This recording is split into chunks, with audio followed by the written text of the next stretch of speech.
আমরা যে ছবিতে নজর রেখেছিলাম ত্রিপুরার ঊনকোটির ছবি দেখতে পাচ্ছেন চোরাচালানকারী বিএসএফ এর সংঘর্ষ। ঊনকোটির কৈলাসহরে ধুন্ধুমার বিএসএফ এর সঙ্গে বাংলাদেশি পাচারকারীদের চোরাচালানকারীদের সংঘর্ষ। বিএসএফ এর সঙ্গে চোরাচালানকারী সংঘর্ষ, বিএসএফ এর বন্দুক ছিনিয়ে নেওয়ার চেষ্টা। দেখুন হাতে অস্ত্র বিএসএফ কে লাগাতার উত্তপ্ত করা হচ্ছে, কিন্তু তারপরও ঠান্ডা মাথায় বিএসএফ কোন ধরনের কোন প্ররোচনায় পা দেয়।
ত্রিপুরার পরিবহন মন্ত্রী, তার সঙ্গে কথা বলেছিলাম আমরা, তিনি কি বলছেন শুনে নেব। আজকে যে ঘটনা আমরা দেখলাম সেটা অত্যন্ত নিন্দনীয় যে বাংলাদেশ বর্ডার গার্ডের সামনে বাংলাদেশি কিছু মানুষ ইনফিলট্রেট করার চেষ্টা করছে এবং they are trying to snatch away the service rifle of our BSF jawan. আমরা এগুলো চীনা বর্ডারে দেখি, ভারতীয় ফৌজের সঙ্গে বা আইটিবিপির সঙ্গে চীনা সোলজারদের এমন কাপলিং বা ধস্তাধস্তি রেগুলারই হয়ে থাকে, কিন্তু যেটা আজকে হলো সেটা বাংলাদেশের যে নিন্দনীয় ঘটনা চলছে প্রতিদিন, তার থেকে তারা ইন্সপিরেশন পাচ্ছে, পেয়ে সমস্ত অ্যান্টি ইন্ডিয়ান যে কর্মসূচিগুলো তারা চালিয়ে যাওয়ার চেষ্টা করছে।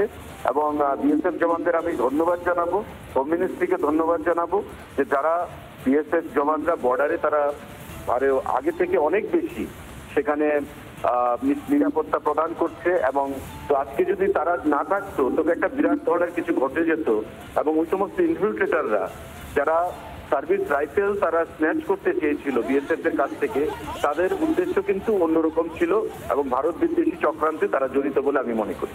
এই ধরনের চক্রান্ত চলবে পার্শ্ববর্তী দেশ থেকে। এই ধরনের চক্রান্তের বিরুদ্ধে আমাদের প্রত্যেকে যারা ইন্ডিয়ান বলে আমরা প্রাউড ফিল করি, বিএসএফ কে আমরা যারা গর্ববোধ করি বিএসএফ নিয়ে, আমাদের আর্মিকে নিয়ে, একসঙ্গে আমাদের সম্মিলিতভাবে সেগুলোকে আমাদের প্রতিবাদ করতে হবে, প্রতিরোধ করতে হবে। প্রাক্তন সেনাকর্তা আর কে শ্রীবাস্তব আমাদের সঙ্গে টেলিফোন লাইনে রয়েছেন। প্রাক্তন সেনাকর্তা আর কে শ্রীবাস্তব আমাদের সঙ্গে টেলিফোন লাইনে রয়েছেন। কর্নেল শ্রীবাস্তব, আপনার কাছে আমার প্রশ্ন, যে ঘটনা আমরা দেখতে পাচ্ছি, যে ছবি আমরা বারবার দেখতে পাচ্ছি মালদা এবং ত্রিপুরাতে, বিএসএফ একই সঙ্গে সংযম এবং দেশের সীমান্ত রক্ষার ক্ষেত্রে যে চূড়ান্ত ধৈর্য এবং সাহসের পরিচয় দিচ্ছে, আমি আপনার প্রতিক্রিয়া জানতে চাইব কর্নেল শ্রীবাস্তব। দেখুন, এটা আমরা যা দেখতে পাচ্ছি মালদা যেটা হলো, ওখানে তো আপনি দেখলেন গ্রামবাসীরা যেরকম কথা বললো, গ্রামবাসীরা যেরকম আপোষ করলো বাংলাদেশ বর্ডার গার্ডকে। আর এই ত্রিপুরা ঘটনাটা একটু সিরিয়াস আছে, কেন যে এই যে বিএসএফ যেটা আপনার বর্ডারে আছে, ওর আগে তো একটা জিরো লাইন আছে, ওর দিকে তো বাংলাদেশ বর্ডার গার্ড আছে, ওরা কি করে নিজের লোককে অ্যালাউ করছে। কিন্তু আমি এই যে জিনিসটা দেখছি, আপনারা যেটা এক্সক্লুসিভলি আপনারা রিপাবলিক বাংলা যেটা দেখাচ্ছেন, আমি বলবো hats off to the BSF. ওরা একটু ট্রেন্ড আছে, ওরা কোনো রকমে কোনো ইনসাইটমেন্ট দেখায়নি। আর ওরা যেভাবে ডিল করছে সিচুয়েশন, অদ্ভুত অদ্ভুত অদ্ভুত, এরকম জিনিস আমরা দেখিনি।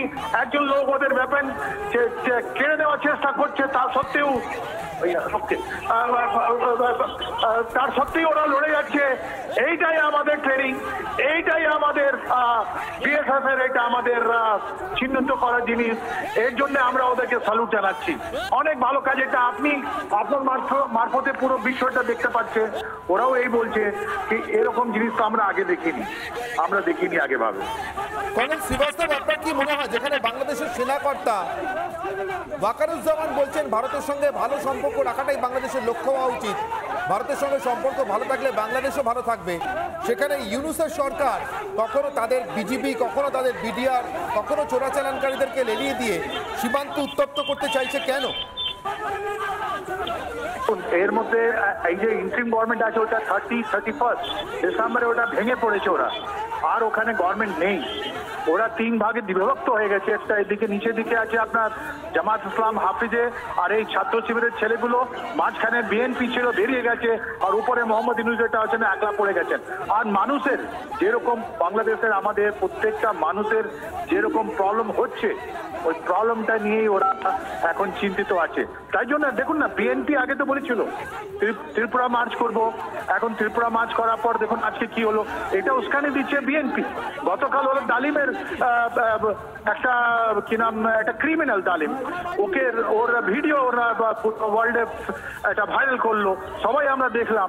ওরা বারবার জেনে বুঝে এটা বিএনপি একটা ন্যারেটিভ করার চেষ্টা করছে, মানুষের যে ধ্যান যেটা আছে, যে অ্যাটেনশন আছে ওটা দূর করার চেষ্টা করছে। আর এখন এটা, আর এর মধ্যে আমি বলবো যে বিএসএফ এর জবটা খুব ভালো হয়েছে, এটা সবাই বাংলাদেশের মানুষ দেখতে পেরেছে, ভাই বোন যারা আছেন 17 কোটি, আমরাও দেখতে পেরেছি। আর এর থেকে আমরা বলতে পারবো যে বিএসএফ যা করছে অনেক ভালো করছে। আর এইটাই বলা হয় the high degree of training, মানে কোনো প্রভোকেশনের মাথায় পড়ে মুখে চেপে ওদের কোনো টেনশন নেই, কোনো কিছু নেই। আর আজকে এটা আমার মনে হয় যে আমাদের একটা স্ট্রং প্রোটেস্ট লঞ্চ করা উচিত বাংলাদেশ থেকে, এরকম করা উচিত নয়। আর আমাদের একটা ওয়ার্নিং যেরকম আছে দেওয়া উচিত আমাদের বাংলাদেশ লোককে, কি ভাই দেখো এসলে আবার তো আমরা ছেড়ে দিয়েছি, কিন্তু নেক্সট টাইম তোমরা আসলে এখন গুলিও চলতে পারে, তোমাদের প্রাণের হানি হবে। আমাদের বিএসএফ এর সঙ্গে আমাদের বর্ডার দিকে এটা ভেরি ওয়েল মার্কেটেড আছে, তোমরা এখানে কিন্তু আসো না। নানা ধরনের কন্টেন্ট দেখার জন্য লাইক করুন, শেয়ার করুন আমাদের ফেসবুক পেজ, সাবস্ক্রাইব করুন আমাদের ইউটিউব চ্যানেল। পাশাপাশি অন্যান্য ব্রেকিং নিউজের জন্য অবশ্যই চোখ রাখুন রিপাবলিক বাংলায়।